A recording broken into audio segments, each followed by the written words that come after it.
بسم الله الرحمن الرحيم تبارك الذي بيده الملك وهو على كل شيء قدير الذي خلق الموت والحياة ليبلوكم أيكم أحسن عملا وهو العزيز الغفور الذي خلق 7 سماوات طباقا ما ترى في خلق الرحمن من تفاوت فارجع البصر هل ترى من فطور ثم ارجع البصر كرتين ينقلب إليك البصر خاسئا وهو حسير ولقد زينا السماء الدنيا بمصابيح وجعلناها رجوما للشياطين وأعتدنا لهم عذاب السعير وللذين كفروا بربهم عذاب جهنم وبئس المصير إذا ألقوا فيها سمعوا لها شهيقا وهي تفور تكاد تميز من الغيظ كلما ألقي فيها فوج سألهم خزنتها ألم يأتكم نذير قالوا بلى قد جاءنا نذير فكذبنا وقلنا ما نزل الله من شيء إن أنتم إلا في ضلال كبير وقالوا لو كنا نسمع أو نعقل ما كنا في أصحاب السعير فاعترفوا بذنبهم فسحقا لأصحاب السعير إن الذين يخشون ربهم بالغيب لهم مغفرة وأجر كبير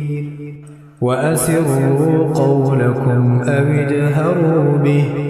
إنه عليم بذات الصدور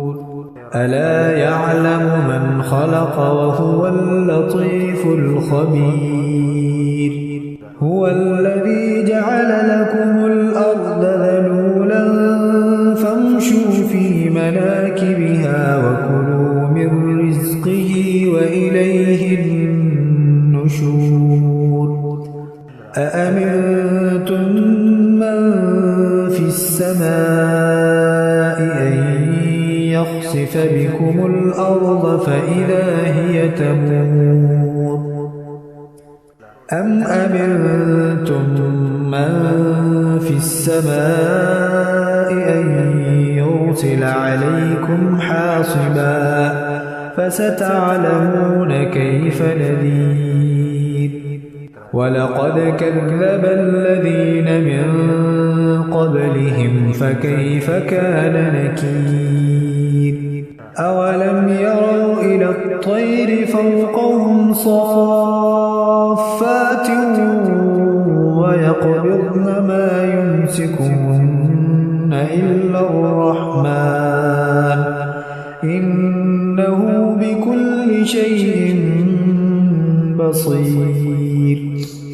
أمن هذا الذي هو جند لكم ينصركم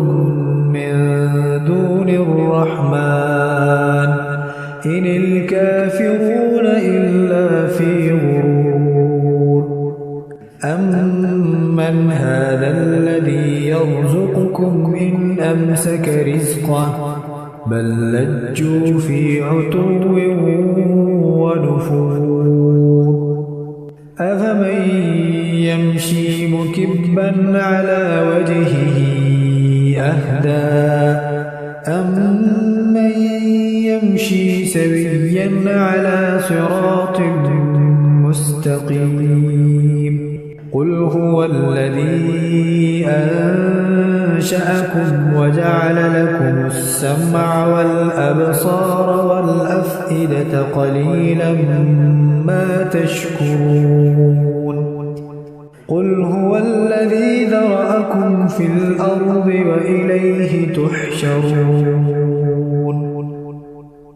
ويقولون متى هذا الوعد إن كنتم صادقين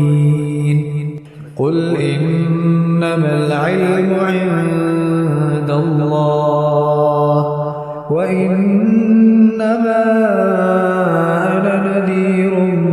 مبين فلما رأوه زلفة سيئت وجوه الذين كفروا وقيل هذا الذي كنتم به تدعون قل أرأيتم إن أهلكني الله ومن معي أو رحمنا